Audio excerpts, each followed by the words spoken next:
వాళ్ళ జూబ్లీహిల్స్ లో కూడా అబౌవ్ 50 అయ్యేది కాదు. ఇది మళ్ళీ జనరల్ ఎలక్షన్స్ అయితే మళ్ళీ 45 ఇంత కాన్సన్ట్రేట్ చేస్తే ఇప్పుడు ఒక 50%, అది 52 కావచ్చు, 53% కావచ్చు. ఆ విధంగా పోలింగ్ పర్సంటేజ్ ఇప్పుడు పెరిగే అవకాశం ఉంది. రైట్. నమస్తే అమర్ గారు ఏంటి ఇద్దరు పాలనతో ప్రజలు విసిగిపోయారు, పక్కా ఈసారి మేమే గెలుస్తామని మీరు కూడా చాలా ధీమా వ్యక్తం చేశారు.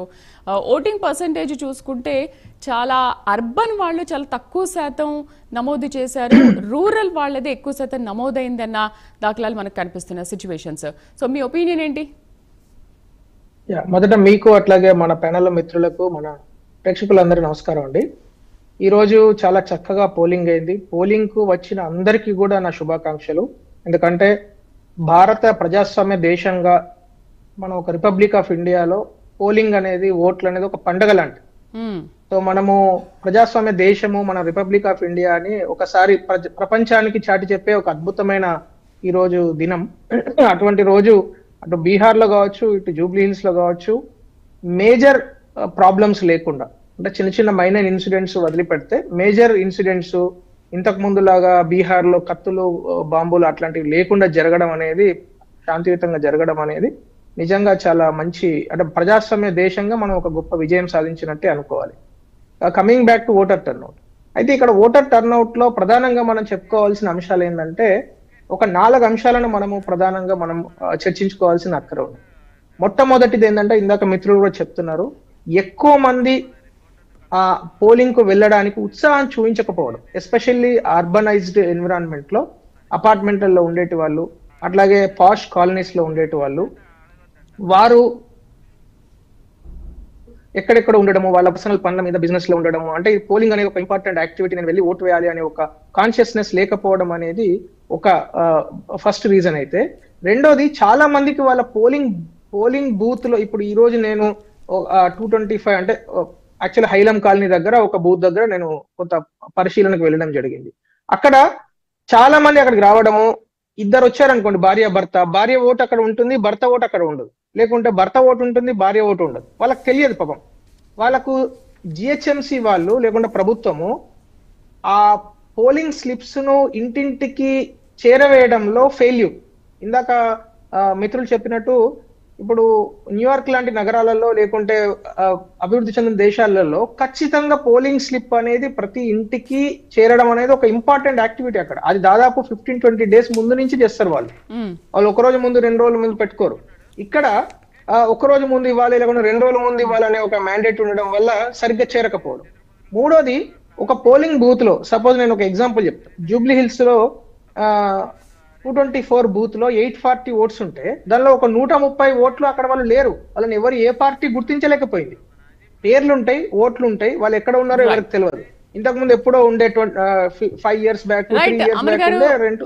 అమర్ గారు ఒకసారి హోల్డ్ లో ఉండండి. ఓవరాల్ గా ఇప్పుడు జరిగిన ఒక సిచ్యువేషన్ ని మనం మా కరెస్పాండెంట్ అందిస్తారు పూర్తి సమాచారాన్ని.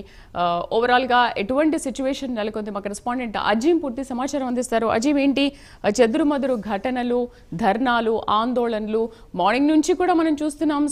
మాగంటి సునీత విషయంలో ఏం జరిగింది, తను కంటతడి కూడా పెట్టిన సిచ్యువేషన్స్ కూడా మనం చూసాం. సో ఓవరాల్ గా ఏంటి సిచ్యువేషన్, ఎలా ఉందంటారు? జూబ్లీహిల్స్ ఉప ఎన్నికలు ఉదయం నుంచి కొనసాగుతూనే ఉన్నాయి. సో ఇప్పుడు 6 గంటలకి ఏదైతే పోలింగ్ కూడా ముగిసింది. అయితే ఉదయం నుంచి కూడా చాలా ప్రశాంతంగా జూబ్లీహిల్స్ ఉప ఎన్నికలు కొనసాగినట్టు కూడా మనకు కనిపించాయి. కానీ ఎప్పుడైతే సమయం దగ్గర పడుతున్న కొద్దీ కూడా ఏదైతే జూబ్లీహిల్స్ ఉప ఎన్నికల్లో కూడా ఒక టెన్షన్ వాతావరణం అయితే కనిపించింది మనకు. పలు చోట్ల ఏదైతే దాడులు చేసుకోవడం జరిగింది, పలు చోట్ల బీఆర్ఎస్ ఎమ్మెల్యేలు ధర్నా చేయడం జరిగింది, పలు చోట్ల బీజేపీకి సంబంధించిన నాయకులు, కాంగ్రెస్ పార్టీకి సంబంధించినటువంటి వారు ఏజెంట్లను బెదిరిస్తున్నారు, ప్రజలను బెదిరిస్తున్నారు, ప్రలోభాలకు గురి పెడుతున్నారని చెప్పి కూడా వారు ఆరోపణలు చేసినటువంటి పరిస్థితి కూడా కనిపించింది మనకు. సో ఓవరాల్గా చివరి నిమిషంలో మాత్రం షేక్పేట్ కావచ్చు, యూసుఫ్గూడలో కావచ్చు, కృష్ణానగర్లో కావచ్చు పెద్ద ఎత్తున, అలాగే దీనికి సంబంధించి డాన్ బాస్కో స్కూల్ అయినటువంటి ఎర్రగడ్డలో కావచ్చు పెద్ద ఎత్తున కూడా నిరసన కార్యక్రమాలు కూడా చోటు చేసుకున్నాయి. సో బీఆర్ఎస్ అభ్యర్థి మాగంటి సునీత కూడా ఏదైతే ఒక ఆడబిడ్డ అని చూడకుంటూ కూడా ఇష్టమైనట్టు మాట్లాడుతున్నారు, అలాగే ఏదైతే ఫేక్ ఓటర్ ఐడి కార్డులతో ఓట్లు వేస్తున్నట్టు వారిని అడ్డుకునేటువంటి ప్రయత్నం చేస్తే కూడా అటు ఎన్నికల అధికారులు కావచ్చు, పోలీసులు కావచ్చు, ఎవరు కూడా తన మాట వినని పరిస్థితి, పట్టించుకోని పరిస్థితి అని చెప్పుకుంటూ కూడా ఆమె ఏదైతే అక్కడ కృష్ణానగర్లో కావచ్చు, యూసుఫ్గూడ మహమూద్ ఫంక్షన్ హాల్లో కావచ్చు ధర్నాకు దిగిన పరిస్థితిని మనం చూడడం కూడా జరిగింది. అలాగే బీఆర్ఎస్ పార్టీకి సంబంధించిన నేతల్ని కూడా అరెస్ట్ చేసి పోలీస్ స్టేషన్కి తరలించిన పరిస్థితి కూడా మనం ఏదైతే ఈ ఎన్నికల్లో కూడా చూడడం కూడా జరిగింది. అయితే ఎమ్మెల్యే పార్టీ కౌశిక్ రెడ్డి కావచ్చు, అలాగే బీఆర్ఎస్ పార్టీకి సంబంధించిన ఇతర కార్యకర్తలు ఎమ్మెల్యేలపై కూడా కేసులు కూడా ఏదైతే కేసులకు సంబంధించి ఏదైతే ఎన్నికలకు సంబంధించినటువంటి ఉల్లంఘన చేసినటువంటి నేపథ్యంలోనే వారిపై కేసులు పెట్టిన పోలీసులు వెళ్తారు. అలాగే కాంగ్రెస్ పార్టీకి సంబంధించినటువంటి ఎమ్మెల్యేలపై కూడా ఏదైతే కేసులు కూడా పెట్టడం కూడా జరిగింది. ఏదైతే కాంగ్రెస్ పార్టీకి సంబంధించిన ఎమ్మెల్యే రామచంద్ర నాయక్, అలాగే ఎమ్మెల్సీ శంకర్ నాయక్, ప్రభుత్వ విప్ బీర్లా ఐలయ్యపై కూడా కేసులు కూడా పెట్టడం జరిగింది. సో దీంతో ఒక్కసారిగా ఏదైతే చివరి నిమిషంలో 6 గంటల తర్వాత అందరినీ కూడా ఏదైతే ఫేక్ ఐడీలు ఉన్నటువంటి వారిని, దొంగ ఓట్లు వేసేటువంటి వారిని కాంగ్రెస్ పార్టీ, కాంగ్రెస్ ప్రభుత్వం అటు ఫంక్షన్ హాలలో అలాగే అటు పోలింగ్ బూత్లలో దాచిపెట్టి ఓట్లు వేయిస్తుందని చెప్పి కూడా పెద్ద ఎత్తున బీఆర్ఎస్ పార్టీకి సంబంధించినటువంటి నేతలు ఆందోళనకు దిగడంతో పూర్తి స్థాయి కూడా ఉద్రిక్త పరిస్థితి నెలకొంది. ఇంకా మనం చూస్తున్న న్యూస్ కూడా పరిస్థితుల్లో చుట్టూ కూడా కమాండోస్ పోలీసులు ఉన్నారు, రెగ్యులర్ పోలీసులు ఉన్నారు, అలాగే సెక్యూరిటీకి సంబంధించిన వారు ఉన్నారు. పూర్తి స్థాయి బలగం కూడా ఇక్కడ మనకు చాలా స్పష్టంగా కనిపిస్తుంది. ఎందుకంటే నవీన్ యాదవ్ పార్టీ ఆఫీస్కి ఆనుకొని కూడా ఒక గవర్నమెంట్ స్కూల్లో కూడా పోలింగ్ ఏదైతే జరిగింది, ఆ జరిగినటువంటి దాంట్లో కూడా 10 పోలింగ్ బూత్లు కూడా ఉన్నాయి. సో ఈ నేపథ్యంలో లోపల పరిశీలనకు వచ్చినటువంటి దాసోత్ శ్రవణ్ని అడ్డుకున్నారని చెప్పి దాసోత్ శ్రవణ్ ఆగ్రహం వ్యక్తం చేసిన పరిస్థితి కూడా మనం చూసాం. సో ఓవరాల్గా ఇప్పటికైతే మనకు 6 గంటల వరకు కూడా జరిగిన పోలింగ్ సరళి చూసినట్లయితే 48.28గా ఏదైతే పర్సెంటేజ్ జరిగినట్టు కూడా మనకు తెలుస్తుంది. సో గత 2023లో 47.60 వరకు ఏదైతే పోలింగ్ నమోదైంది. సో ఈరోజు 6 PM వరకు మనం చూసినట్లయితే 48 వరకు కూడా పోలింగ్ ఏదైతే నమోదైనట్టు మనకు స్పష్టంగా తెలుస్తుంది. ఇక దీంతో పాటు 6 గంటల తర్వాత క్యూ లైన్లో నిల్చొని ఓటింగ్ వేసినటువంటి వారు కూడా ఉన్నారు. సో వారికి సంబంధించినటువంటి వివరాలు పర్సెంటేజ్ కూడా ఇంకా తెలవాల్సి ఉంది. సో ఈ నేపథ్యంలో ఖచ్చితంగా 51 to 52 వరకు ఏదైతే పోలింగ్ జరిగి ఉంటుంది అనే అంచనా అయితే అటు అధికారులు ఇటు పార్టీకి సంబంధించిన నేతలు వేస్తున్నారు. చివరి నిమిషంలో మనం చూసినట్లయితే పెద్ద ఉద్రిక్త వాతావరణం, టెన్షన్ వాతావరణం నెలకొంది. అలాగే నవీన్ యాదవ్ తండ్రి శ్రీశైలం యాదవ్ కూడా ఏదైతే చేసుకున్నట్టు, అలాగే పలువురు నాయకులపైన చేసుకున్నట్టు, ఎవరైతే ఓట్లు వేయడానికి వెళ్తున్నట్టు వారిని అడ్డుకున్నటువంటి నేపథ్యంలో నవీన్ యాదవ్ వారిని లోపలికి పంపించి శ్రీశైలం యాదవ్ వారిని లోపలికి పంపించినటువంటి పరిస్థితిని కూడా చూసినట్టు కూడా మనకు తెలుస్తుంది. ఇక దీనిపై పీసీసీ అధ్యక్షుడు మహేష్ కుమార్ గౌడ్ కూడా ఏదైతే సర్లిపై స్పందించారు, ఉప ఎన్నికలు చాలా ప్రశాంతంగా ముగిసాయని చెప్పి కూడా వారు మాట్లాడుతున్నారు. కానీ బీఆర్ఎస్ పార్టీకి సంబంధించిన నేతలు మాత్రం పెద్ద ఎత్తున ఆందోళన చేశారు. ఇక బీజేపీకి సంబంధించిన చేశారు. సో త్రిముఖంగా మనం పోటీ చూసుకుంటే కేవలం అటు కాంగ్రెస్ బీఆర్ఎస్ మధ్య ఉంది. బీజేపీ పోటీకి దిగినప్పటికీ కూడా పూర్తి స్థాయిలో ప్రచారం చేయలేదు, పూర్తి స్థాయిలో పోటీని ఇవ్వలేని పరిస్థితి చాలా స్పష్టంగా ఈ ఎన్నికల్లో కనిపించినట్టు కూడా ఏదైతే రాజకీయ వర్గాల్లో కూడా పూర్తిగా మాట్లాడుకుంటున్నారు. సో ఇటు సిట్టింగ్ స్థానం కావడంతో బీఆర్ఎస్ చాలా తీవ్రంగానే ప్రయత్నం చేసింది. అలాగే అటు ఎందుకంటే మాగంటి గోపీనాథ్ భార్యనే బరిలోకి దింపింది, ఒక సెంటిమెంట్ని వాడుకోవాలని చూసింది. 10 సంవత్సరాల ఉన్నటువంటి అభివృద్ధి కార్యక్రమాలను చెప్పాలని చెప్పి కూడా డిసైడ్ చెప్పుకుంటూ కూడా రావడం కూడా జరిగింది. ఇక దీంతో పాటు కాంగ్రెస్ పార్టీ కూడా ఇప్పుడు 2 నెలల నుంచి అధికారంలో ఉంది. కాంగ్రెస్ పార్టీ వచ్చిన 2 ఏళ్లలో చేసినటువంటి అభివృద్ధి కావచ్చు, 150 కోట్ల పైన శంకుస్థాపన కార్యక్రమాలు కావచ్చు, ప్రభుత్వం ఇస్తున్నటువంటి అభివృద్ధి పథకాలు కావచ్చు, అలాగే లోకల్ క్యాండిడేట్ అయినటువంటి నవీన్ యాదవ్ బీసీకి సంబంధించినటువంటి అభ్యర్థి, గల్లీవాడు మావాడు అనేటువంటి ఒక ప్రచారాన్ని ఎక్కువసార్లు తీసుకువెళ్లారు. దీనికి సంబంధించి సీఎంతో పాటు కేబినెట్ మొత్తం మంత్రులు, కార్పొరేషన్ చైర్మన్ అందరూ కూడా దిగి ప్రచారం చేశారు. సో ఈ నేపథ్యంలో గెలుపు కాంగ్రెస్ వైపే ఉంటుందని చెప్పి కూడా ఒక అంచనాకైతే వస్తున్నారు. కానీ ఖచ్చితంగా తాము కూడా 3% ఓట్లతో గెలుస్తామని చెప్పి బీఆర్ఎస్ పార్టీకి సంబంధించిన నేతలు ఇంకా కూడా ధీమా అయితే వ్యక్తం చేసిన పరిస్థితి కనిపిస్తుంది. సో 48% అయితే ఇప్పటికైతే మనకు చాలా స్పష్టంగా కనిపిస్తుంది. మరి దీనికి సంబంధించి ఏదైతే పూర్తి వివరాలు అంటే ఇంకా అసలు ఎంత ఓటింగ్ జరిగింది, అసలు ఎంత ఓటింగ్ జరిగేటువంటి పర్సెంటేజ్ జరిగేటువంటి అవకాశం ఉంది అనే దానిపై ఇంకా క్లారిటీ కూడా రావాల్సి ఉంటుంది. ఎందుకంటే ఇంకా 5-6 తర్వాత కూడా ఏదైతే పోలింగ్ చేసినటువంటి వారు కూడా ఉన్నారు. సో 48.42 కాకుండా 50 కూడా వచ్చేటువంటి అవకాశం కూడా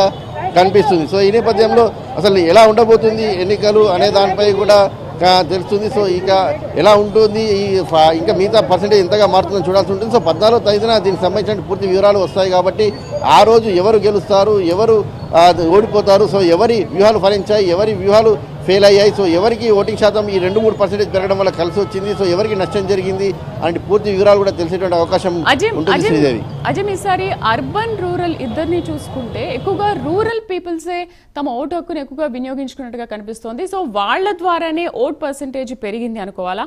అండ్ అర్బన్ వాళ్ళు ఎక్కువగా మార్నింగ్ నుంచి కూడా మనం అన్ని పోలింగ్ కేంద్రాల్లో చూస్తున్నాము, ఎక్కడ అర్బన్ పీపుల్స్ అంతగా కనిపించినట్లేదు. ఎవరో 2-3 సెలబ్రిటీస్ వచ్చారు కానీ అంతగా వినియోగించుకోలేదు అనుకోవాలా?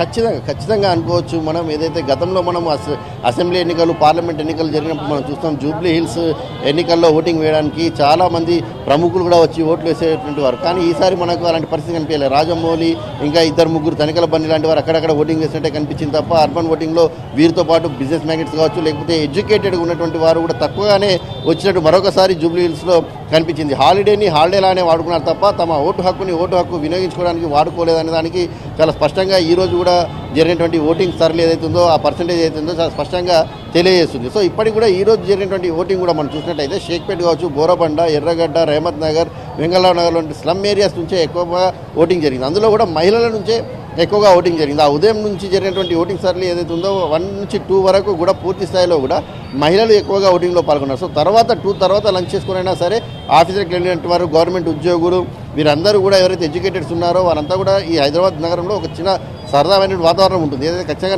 లేట్ నైట్ ఉంటారు, మార్నింగ్ లేట్గా లేస్తారు. సో ఖచ్చితంగా 1, 2 తర్వాత అయినా సరే ఎడ్యుకేటెడ్స్ అపార్ట్మెంట్లో ఉన్నటువంటి వారు కూడా వస్తారని చెప్పి కూడా భావించారు. అయితే మనం చాలా పోలింగ్ బూత్ల దగ్గర అబ్జర్వ్ చేసినట్టయితే అపార్ట్మెంట్ల నుంచి కూడా వచ్చి ఓటింగ్ వేసినప్పటికీ కూడా అక్కడ ఉన్నటువంటి మహిళలు, వారి పిల్లలు ఏదైతే అందులోనూ కూడా మహిళలే వచ్చి ఓటింగ్ వేసినట్టు కనిపించింది తప్ప మిగతా వారు ఓటింగ్లో పాల్గొనట్టు అయితే చాలా స్పష్టంగా కనిపించింది. సో ప్రముఖులు అర్బన్ ఓటింగ్లో చాలా తక్కువ కనిపించింది. మరి ఒకసారి స్లమ్ ఏరియాస్ నుంచే ఎక్కువ ఓటింగ్ కూడా జరిగినట్టయితే చాలా స్పష్టంగా తెలుస్తుంది. సో పూర్తిస్థాయిలో ఎడ్యుకేటెడ్స్ మరింత రావాలని చెప్పి ఇటు ఎన్నికల అధికారులు కావచ్చు, పార్టీలు కావచ్చు ఎంత విజ్ఞప్తి చేసినా కానీ మనకి ఈ రోజు జరిగినటువంటి ఎన్నికల్లో మరొకసారి అయితే అది కనిపించే పరిస్థితి అయితే మనకు చాలా స్పష్టంగా పర్సెంటేజ్ చూస్తే అయితే మనకు కనిపించింది. Right, thank you updates. Sir Satyam గారు, మనం చూసాం ఇప్పుడు 48% వరకు చేరుకుంది. ఆల్రెడీ క్యూ లైన్లో ఉన్న వాళ్ళతో కలుపుకుంటే అంటే ఒక 50, అంటే మీరు ఇంతకుముందు 52, 55 వరకు అన్నారు, బట్ 50 వరకు కూడా చేరుకుంటుందో లేదో. ఎస్పెషల్లీ అర్బన్ ఏరియాలో ఉన్న ఓటర్లు ఎందుకు ఓటు హక్కును వినియోగించుకోరు? అంటే ఓకే, ఉద్యోగాలకు వెళ్ళినా ఇంకెక్కడికైనా వెళ్ళినా కూడా కూలీలు, చిన్న చిన్న వ్యాపారస్తులే ఓటు వేసి ముందు పని చేసుకోవాలనుకుంటారు కదా. మరి ఇంత చదువుకున్న వాళ్ళు ఎందుకు ఓటు హక్కు అనే ఓటు ఆయుధాన్ని ఎందుకు నెగ్లెక్ట్ చేస్తారు? సో వాళ్ళకు కూడా ఓటింగ్ శాతం తగ్గింది అనుకోవచ్చు కదా. వాళ్ళ వల్లనే తగ్గింది. ఇండిఫరెంట్ యాటిట్యూడ్, అంటే పట్టని వైఖరి. ఎలక్షన్స్ లో ఇంత ప్రచారం చేసే వాళ్ళని ఫూల్స్ చూసినట్టు చూడటం, తర్వాత ప్రచారాలు తిరిగేటువంటి వాళ్ళని వీళ్ళకు పనిపాట లేదనుకోవటం, తర్వాత ఏ పార్టీ గెలిస్తే ఏం చేసింది, అందరంతే, అందరు తినేవాళ్ళే అనుకోవటం, తర్వాత ఎవడు నిజాయితీపడు కాదనుకోవటం, ఏ పార్టీ ప్రతివర్త పార్టీ ఏం కాదనుకోవటం, ఇట్లా వాళ్ళు ఇండిఫరెంట్ యాటిట్యూడ్ ని సమర్థించుకోవటానికి ఇటువంటి ఒపీనియన్స్ వాళ్ళలో ఉన్నాయి. నేను అక్కడక్కడ వింటా ఉంటాను వాళ్ళ కామెంట్స్. కానీ మనకు ఒక బాధ్యత ఉంది. ఇవాళ ఈ దేశంలో 33% గ్రాడ్యుయేట్స్ ఉన్నారు. ఈ 33% మీద ఎక్కువ బాధ్యత ఉంది. మిగతా వాళ్ళని గైడ్ చేయాల్సినటువంటి బాధ్యత ఉంది. కానీ ఈ గ్రాడ్యుయేట్సే స్కిప్ అవుతున్నారు, ఆ బాధ్యత తీసుకోవట్లేదు. కాబట్టి వాళ్ళు ఉన్నటువంటి పరిస్థితిలో అదొక భావదారిద్ర్యం, వాళ్ళకు ఉన్నటువంటి భావదారిద్ర్యం. తర్వాత రెండోది, మనకు పనులు కావాల్సి ఉంటే మనకున్న పరిచయాల ద్వారా చేసుకోవచ్చు. మనమేం పోయి ఇప్పుడు ఓటేసి పరిచయం పెంచుకోవాల్సిన అటువంటి అవసరం లేదు అని చెప్పేసి మరొక యాటిట్యూడ్, లెక్కలేనితనం. కాబట్టి ఇవన్నీ ఉన్నాయి. వీటన్నిటికీ ఈ నిర్లిప్తత అనేటువంటిదే ప్రధానం, వీటన్నిటిని టోటల్ చేస్తే. కాబట్టి ఖచ్చితంగా వీళ్ళలో మొబిలిటీ రాకపోతే, ఇదే పరిస్థితి కొనసాగితే మనం నష్టపోతూనే ఉంటాం.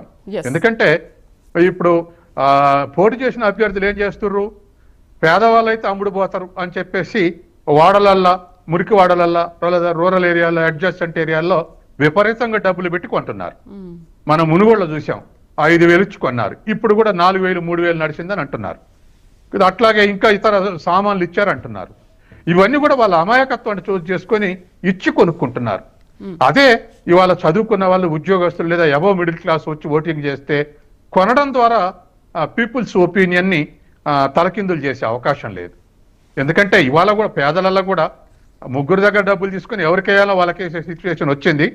కానీ మరింతగా చదువుకున్న వాళ్ళు ముందుకొచ్చి, అబవ్ మిడిల్ క్లాస్ ముందుకొచ్చి ఓటింగ్ చేస్తే ఖచ్చితంగా డెమోక్రసీలో ఉన్నటువంటి ఇంపర్ఫెక్షన్స్ తగ్గుతాయి. అది కావాలి. ఎలక్షన్ కమిషన్ చాలా ప్రయత్నం చేస్తుంది గత 25 ఏళ్ళుగా ప్రచారం చేసి, రాజకీయ పార్టీలు చేస్తున్నాయి. కానీ వాళ్ళలో మాత్రం మార్పు రావట్లేదు. ఇది ఒక దీంట్లోనే కాదు, ఏ దేంట్లో కూడా వాళ్ళ పార్టిసిపేషన్ లేదు. మీరు ఎనీ సోషల్ ఆర్గనైజేషన్ చూసుకోండి, వాళ్ళ పార్టిసిపేషన్ తక్కువ ఉంటుంది. కాబట్టి వాళ్ళు ఉన్నటువంటి పరిస్థితుల్లో వాళ్ళే బాధ్యత తీసుకోవాల్సిన వాళ్ళు వాళ్ళే స్కిప్ అవుతారు బాధ్యత నుంచి. అందుకే ఈ దుస్థితి కొనసాగుతా ఉంది. అమర్ గారు, 55 లోపు రావచ్చేమో అని కూడా మాట్లాడుతున్నారు. మరి ఇప్పటివరకైతే 48 అయింది, ఇంకా అసపట్లో 50-51 వరకు ఉండొచ్చేమో. బట్ బైపోల్ అన్నప్పుడు 2023 కంటే చూసుకుంటే ఇప్పుడు అంతకంటే ఎక్కువ పెరగాలి కదా. పైగా జూబ్లీ హిల్స్ ఏరియా అంటే ఇంకా ఎక్కువ ఆశలు ఉంటాయి కదా చాలా మంది. అండ్ ఇప్పుడు ఉన్న అభ్యర్థులు కూడా చాలా హోప్స్ పెట్టుకున్నారు. అంటే మేడం ఇప్పుడు ఇందాక నేను చెప్తూ యాక్చువల్ మధ్యలో వారు ఇంటరప్షన్ జరిగింది కదా. బేసిక్ ఏంటంటే ఇప్పుడు మనం బీహార్ తో కంపేర్ చేద్దాం. బీహార్ లో హైయెస్ట్ పోలింగ్ జరిగింది, అంటే స్వతంత్ర భారతదేశంలో బీహార్ లో ఇప్పటి వరకు జరిగిన దానికంటే హైయెస్ట్ జరిగింది, రైట్? సో ఒక పక్కన బీహార్ అంటే మనం చదువుకోని వాళ్ళు, లేబరర్స్, ఇట్లాంటి ఒక మైండ్ సెట్ మన మైండ్ లో ఒక ఫ్రేమ్ ఉంటుంది. జూబ్లీ హిల్స్ అంటే బాగా చదువుకున్న వాళ్ళు, అత్యంత ధనవంతులు, చాలా తెలివితేటలు ఉన్న వాళ్ళు అని. అంటే వీటి మీరు కాంట్రాస్ట్ చూస్తే ఒక పక్కన 70% అక్కడ పోలింగ్ జరిగింది మొత్తం స్టేట్ లో. నేను చెప్పేది ఇక్కడ ఒక్క నియోజకవర్గంలో ఒక 4 లక్షల మంది ఓట్లు ఉన్న నియోజకవర్గంలో ఇన్ని పార్టీలు ఒకళ్ళ మించి ఒకళ్ళు ప్రచారం చేయంగా కూడా 50% దాటలేదు. మీరు ఇందాక యాక్చువల్లీ 51, 52 అంటున్నారు. I don't think it will happen. Maybe 49, 50 లోపే ఆగిపోతుంది.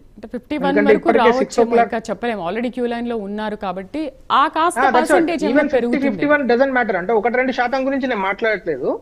కాకపోతే ఒక పెద్ద రాష్ట్రంలో జనరల్ ఎలక్షన్స్ లో అంత అంటే మన ఫ్రేమ్ ఆఫ్ మైండ్ లో వాళ్ళు చదువుకొని వాళ్ళు ఇలాంటి ఒక పర్సెప్షన్ ఉన్న స్టేట్ ఏమో అంత అద్భుతంగా ఓటింగ్ చేస్తే, ఇక పక్కన పారిశ్రామికవేత్తలు, చాలా చదువుకున్న వాళ్ళు, సినీ సెలబ్రిటీస్ ఉండే ఒక ప్రాంతంలో మీరు చూసినట్టయితే 50% కూడా 50% దరిదాపులో చేరుకోవడం అనేది నిజంగా మన దౌర్భాగ్యమే అనుకోవాలి. ఎందుకంటే హైదరాబాద్ లాంటి చోట, గ్లోబల్ సిటీ అని చెప్పుకునే చోట మనలాంటి వాళ్ళు అనేక మంది చదువుకొని కంటిన్యూస్ గా, అంటే మీడియా ద్వారా ఇక్కడ ఫెయిల్యూర్ అనేది కనిపిస్తుంది అంటారు. ఈసీ కూడా చాలా అవేర్నెస్ ప్రోగ్రామ్స్ ద్వారా మీ ఓటు హక్కుని ఇలా వినియోగించుకోండి, ఓటును వేస్ట్ చేసుకోవద్దు, మీ ఓటు ఆయుధంతోనే మీరు ఎవరిని గెలిపించాలనుకుంటారు వాళ్ళని గెలిపించవచ్చు అని ఇలా చాలా అవేర్నెస్ ప్రోగ్రామ్స్ పెట్టింది. ఆ టైంలో మాత్రము ప్రతి ఒక్కరు కూడా మేము ఖచ్చితంగా ఓటేస్తాం అని అంటారు.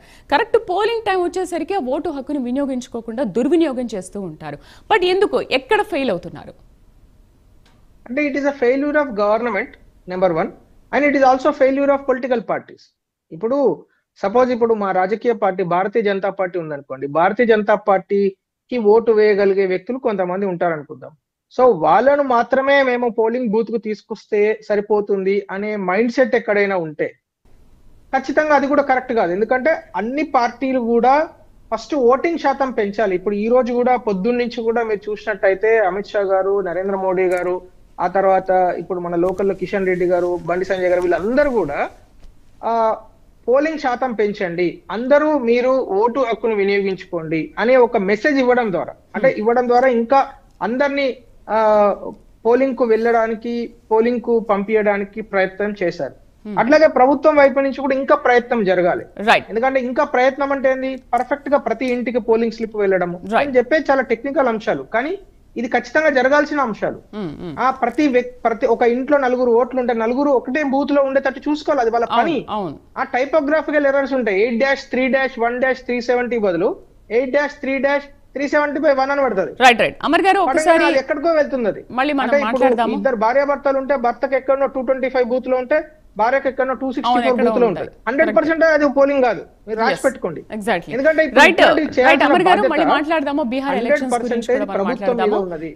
బీహార్ గురించి ఒకసారి మాట్లాడదాము. మా ఎడిటర్ రాజు విశ్లేషణ చూద్దాం. రాజు, ఏంటి మొదటి విడతలో బీహార్ లో 64% నమోదైతే ఈసారి